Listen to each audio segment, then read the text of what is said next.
This episode of Locked On MLB is brought to you by FanDuel Sportsbook, official sportsbook of Locked On. Make every moment more. Visit fanduel.com/locked on today to get started.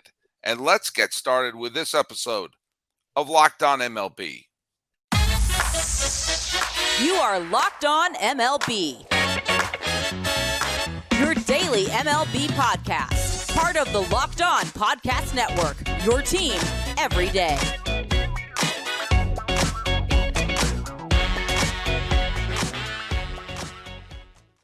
Hello, baseball fans, and welcome to Locked On MLB, part of the Locked On Podcast Network, where it's your team every day. This is the daily podcast. We talk about all of Major League Baseball. I am your host, Paul Francis Sullivan. If you don't believe me, look at my lower third. It tells you that my name is Sully.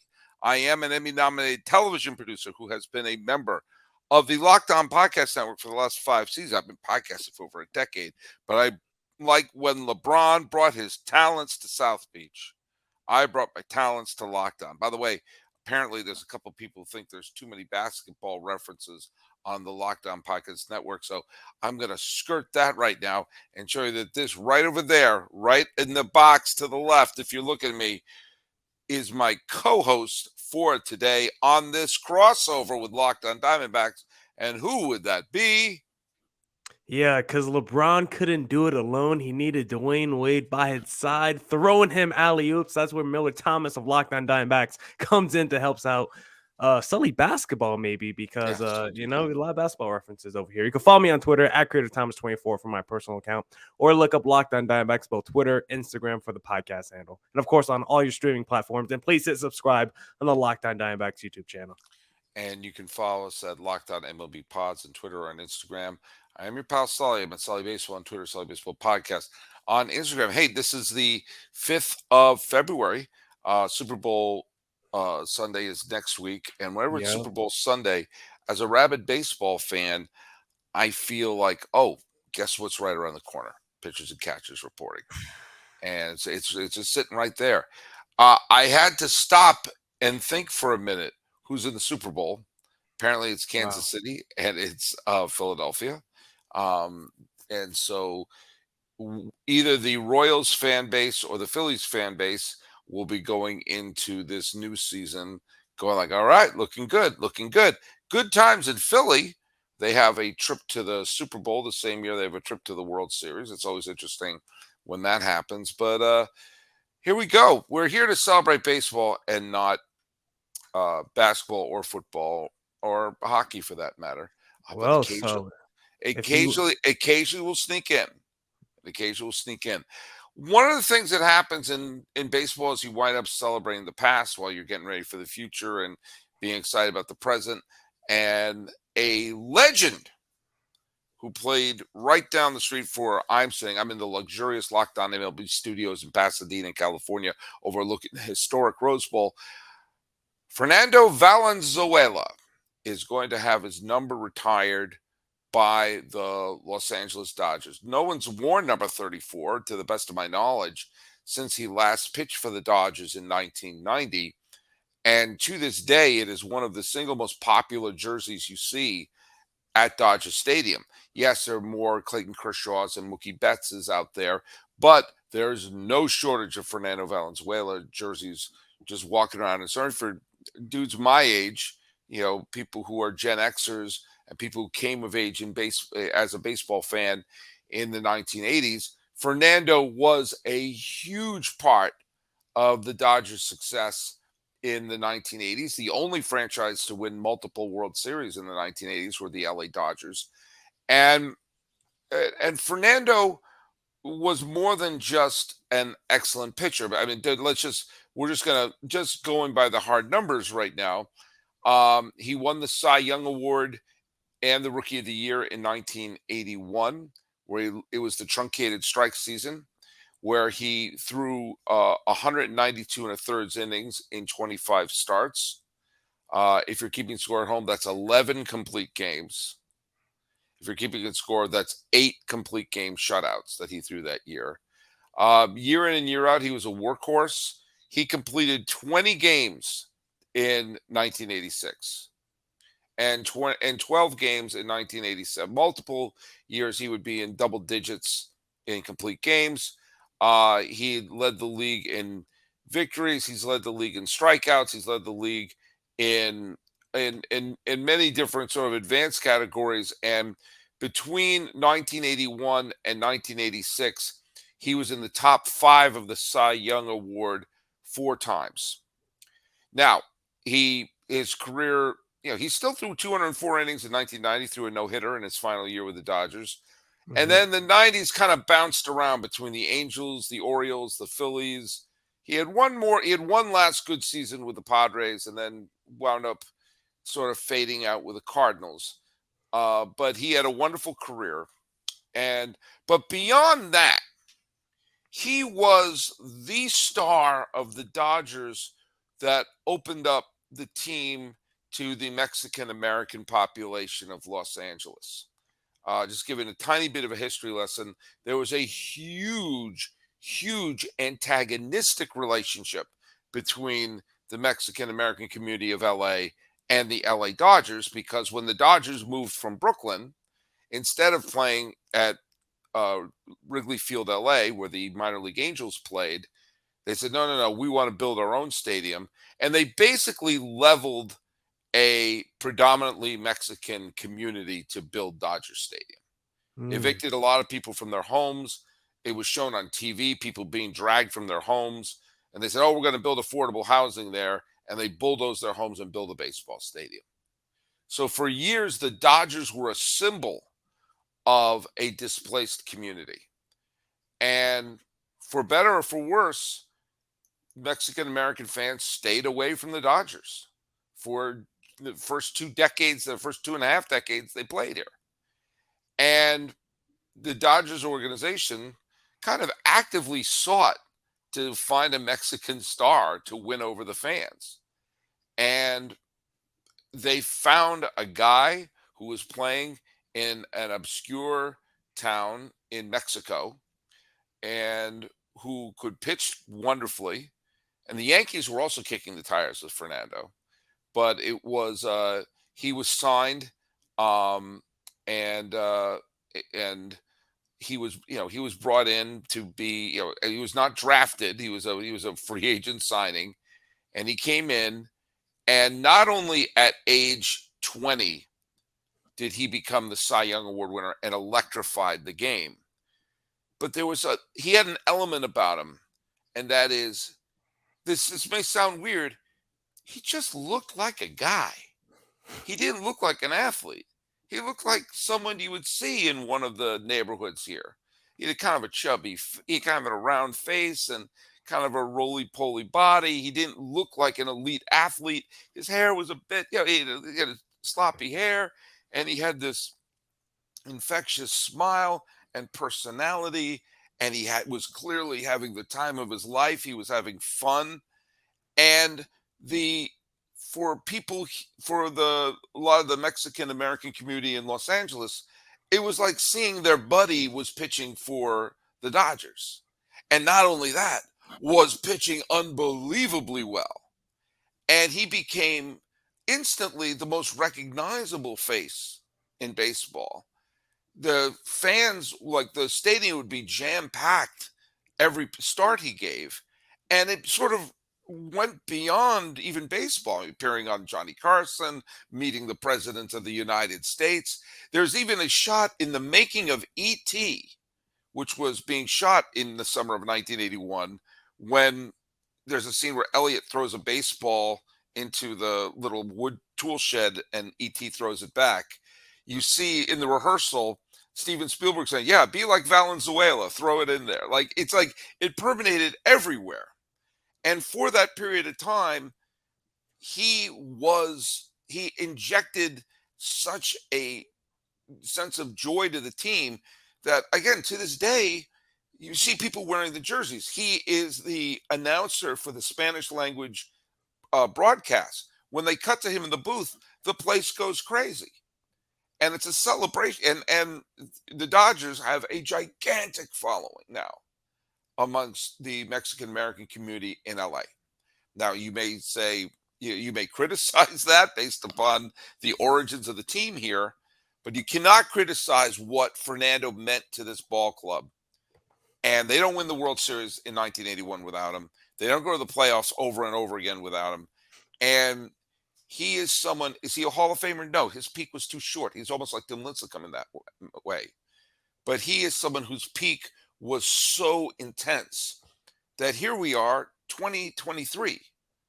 It's 42 years later, and Fernando Mania can still be felt in the stadium.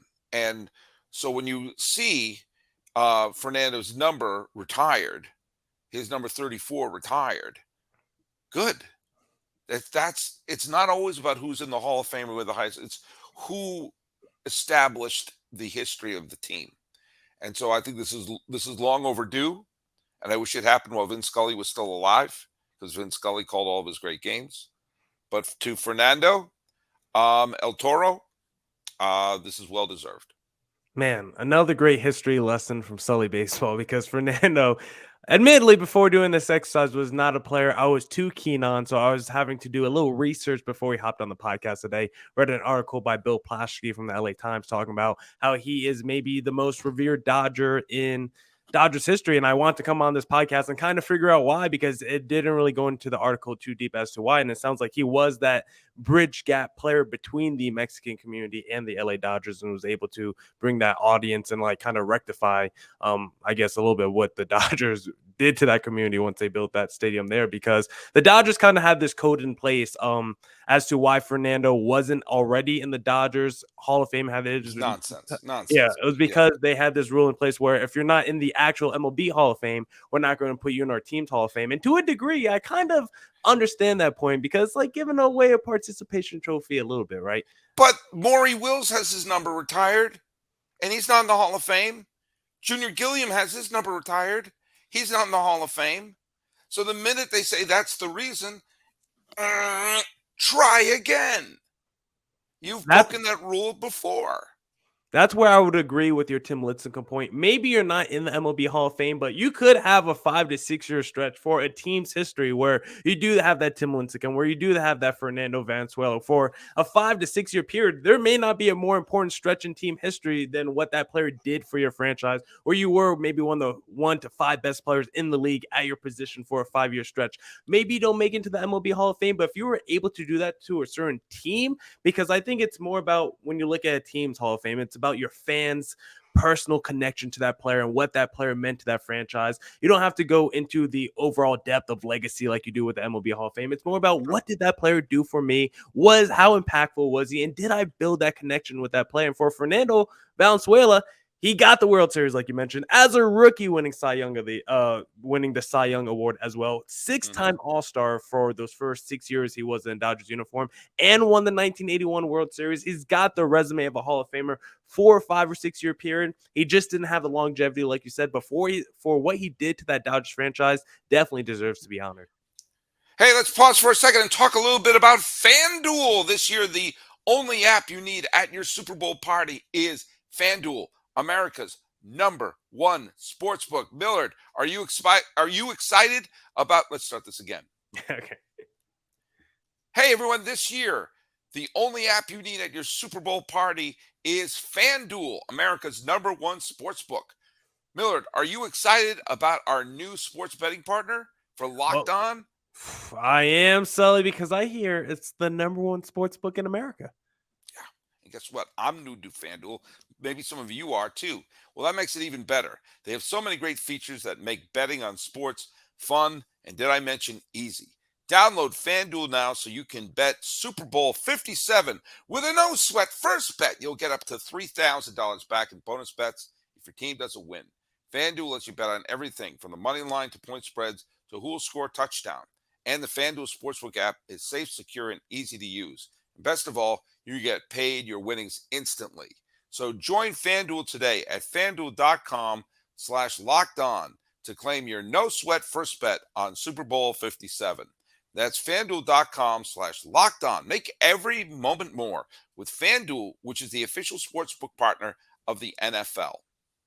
Look, teams have their different rules. Like the White Sox, I think my number's retired. I mean, the White Sox have retired so many numbers, it's unbelievable. Um, and sometimes you see a player who it should be in the Hall of Fame, and a team says, "F it, we're going to retire their number anyway." Lou Whitaker's has his number retired by the Detroit Tigers. I think Lou Whitaker is a Hall of Famer, but there you go, he's in there. Sometimes it's based upon a tragedy. Jim Umbrecht was not a Hall of Famer with the Astros, but when he died, they honored him by retiring his number. That he was an important part for the team then. And Larry Dierker, for example, or Johnny Pesky with the Red Sox, just had long stretches of being involved with the team and being important for the team. That as a coach for Johnny Pesky, as a player, coach, manager, and everything, they deserve to have his number there. There's a couple players who I think should have their numbers retired. I think Mike Mussina, he's a Hall of Famer. Either Orioles or Yankees do it. Yankees are running out of numbers. Yeah, they're talking about teams who retired a lot. The Yankees are like number one by far. I think that's why Aaron Judge picked 99. He was like, F it, we'll go the other end. And watch them eventually retire number 99 for Judge. Your Diamondbacks retired number 51 for Randy Johnson. The Mariners have to retire 51 for both Randy Johnson and Ichiro Suzuki. There is a precedent for a number being retired for multiple people. Number 8 is retired for Yogi Berra and Bill Dickey with the Yankees. Number 34 is retired for Raleigh Fingers and Dave Stewart with the A's. Dave Stewart's another great example. He's not a Hall of Famer. His peak was super high, pitched the A's to a World Series championship and 3 straight pennants, of which he was the MVP of 2 of those playoff series. But he was also from Oakland. He was a local boy who came back to the A's as a champion. And he meant so much for that star-studded team with Ricky Henderson, Jose Canseco, Mark McGwire, all those, Dennis Eckersley, all those great players. Will say, who was the leader of the team? It was Stu. It was Dave Stewart was the leader of that team. So, sometimes you have a player who's had their number retired out of ceremony, and sometimes it's a no-brainer. And there's some sort of nastiness. Like the Red Sox took forever to retire Wade Boggs' number, even though he was so obvious. He was spent 11 years with the Red Sox and was a Hall of Famer. And finally, they finished grinding their teeth and said, okay, fine. I actually think that, the Angels are eventually going to retire Mike Trout's number, but I think they should also have a ceremony for Vlad Guerrero, who also wore number 27. There's a special sort of asterisk next to all the Montreal Expos who had their numbers retired, because where do those numbers? Do they just float off into the air? They just disappeared. Tim Raines, Gary Carter, Andre Dawson, Vlad Guerrero, all the Hall of Famers for the Expos. Where do they go? But I think that it's always a positive thing I think when you have a number retiring ceremony, you're celebrating their past, and even if you wonder, like, what's that number? Why is that person's number retired? And it causes some conversation about who the person was. I'm always for that. I think that's great. And Valenzuela, if nothing else, it brings up what he did for the franchise and why number 34 is still seen all over the stadium, because he was the guy for the Dodgers for the better part of a decade.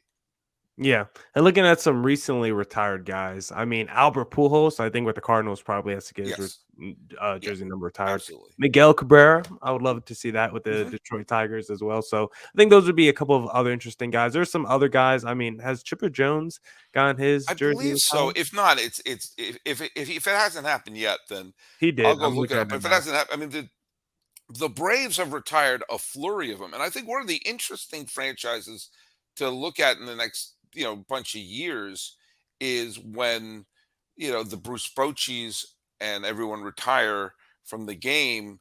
Do you retire Buster Posey's number?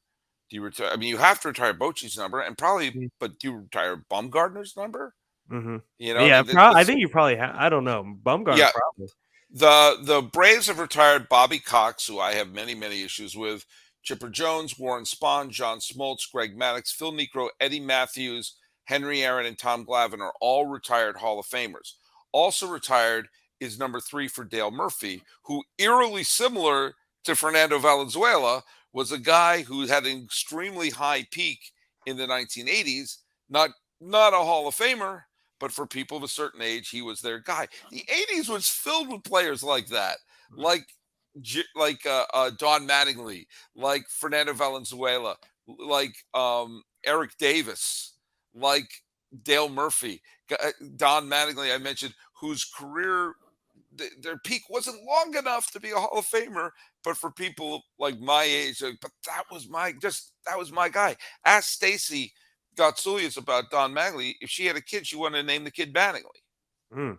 So, Yeah, I think I have heard her say that before. Where do we draw the line though on retiring jerseys? Because I'm thinking of someone like Paul Goldschmidt, someone that was really great for the D-backs, MVP candidate, probably maybe potentially be an MLB Hall of Famer, but like didn't have any great success with the D-backs organization. Is that someone that should be like on the fringe of making a team's Hall of Fame? Like I love Paul Goldschmidt, he's one of the greatest players ever, but does he have some kind of resume? Does he have that connection to the fans to be a part of the D-backs Hall of Fame? Like, I don't know where we draw the lines. Like someone like Jacob DeGrom, does he get into the Mets Hall of Fame despite not having any like? I think it's a big difference between a team's Hall of Fame and retiring their number. I Okay. think the Hall of Fame is a lot more. An individual team Hall of Fame could have someone like a Sal Bando being retired for the A's. Could be like a Dustin Pedroia being not, for the Red Sox, or a John Lester. I mean, you could have. I mean, God knows who all the people stuffed into the Yankees Hall of Fame. But retiring the numbers should be the. I hate to use the term. Legends. Those are the unassailable legends. Okay. And someone like a David Wright or a Jacob DeGrom with the Mets, or Goldschmidt with the Diamondbacks, even a Verlander for the Astros, would have to be looked upon as someone like in the team Hall of Fame. But in order to get the number retired, I really think that should be reserved for the all-time greats of the team. I think the Red Sox have done about as well as you can do in that. You have Bobby Doerr, Joe Cronin, Kyle Yastrzemski, Ted Williams. Tough to argue with any of those. Jim Rice is in the Hall of Fame. Wade Boggs is in the Hall of Fame. Carlton Fisk is in the Hall of Fame. Pedro Martinez is in the Hall of Fame. David Ortiz is in the Hall of Fame. And Johnny Pesky is this all-time figure on the team. Those 10 guys, you're hard-pressed to have an argument against any one of them, and they all tell the history of the Red Sox. I think the Yankees have been overly lenient. They've been so obsessed with celebrating the core that I thought Jeter, Torre, and Rivera should have been the members with their numbers retired. Maybe Bernie Williams, fine. We start getting to Pettit and Posada. It starts to me getting a little like and now Paul O'Neill and David, you're just trying to celebrate everyone from that team because you're trying to, hey, remember when you liked these guys? They retired Roger Maris's number. He had 3 good seasons with the Yankees, and I don't even think he was the best Yankee to wear number 9. You can make a really, really good argument that Greg Nettles was the greatest number 9 in Yankee history. So, I don't know. The idea of never being able to put on like a Pettit jersey again is kind of funny to me. It wasn't like he was that elite of a player. Where like, he was he's someone you put in the Yankee Hall of Fame. Yeah, he's someone you put a plaque in the Monument Park. I have no problem with that. Start retiring his number. Okay. I mean, fine. I mean, I'm never against doing anything that celebrates the game and celebrates the game's past. But, at some point, the brakes have to be pumped. Yeah, I think the best way you said it is, can you tell the history of that franchise without that player? I think you can't tell the history of the D-backs without the Randy Johnson and the Gonzos. Or the Luis Gonzalez, yeah. Yeah, but you could probably tell it, as much as I love Paul Goldschmidt, you could probably skip over the 6-year period, 7-year period he had with the D-backs. I think a team like the Yankees is interesting because they've had so many pockets of great teams. The Ruth Gehrig years, the DiMaggio, Bill Dickey years, the Whitey Ford, Mickey Mantle, Yogi Berra years, the Mantle Maris years of the with Elston Howard in the '60s. Then you have the Bronx Zoo with Reggie and Billy Martin and Thurman Munson. Munson's not in the Hall of Fame, but he probably would have been if he didn't die in the plane crash. Mm-hmm. And the fact that they retired his number in the wake of his death. Munson is similar to Valenzuela, that his effect would beyond the numbers. Then, of course, you have the Joe Torre years. One of the ridiculous things, though, is the Yankees will, throw out retired numbers left and right. Number 13 is still available. The greatest third baseman in Yankee history, who led the Yankees to the 2009 World Series championship and That's won right. several MVPs. A-Rod's not up there. That's right. Well, he had steroid issues. May I introduce you to Mr. Andy Pettit, whose name is on there? Well, but he wasn't the greatest guy off the field. Billy Martin, ladies and gentlemen. Hell, Babe Ruth, ladies and gentlemen. Okay? So there's the fact that I'm not that I'm trying to have the Yankees, shove more retired numbers up there, but Posada before A-Rod? Really? It's that homegrown. It's that homegrownness. How about Manny then? Homegrown? You mean like Babe Ruth was homegrown? He didn't play for a team. Oh wait, he did. Like Reggie Jackson. Oh wait, he did. So using the same logic, Manny for the Red Sox should. I think number 24 should be a dual retiring for the Red Sox, for Dwight Evans and for Manny Ramirez. 24 probably should. I've in terms of the Hall of Fame. I mean, I'll just say this. This is one of these weird things, how baseball history is teetering on a razor's edge here.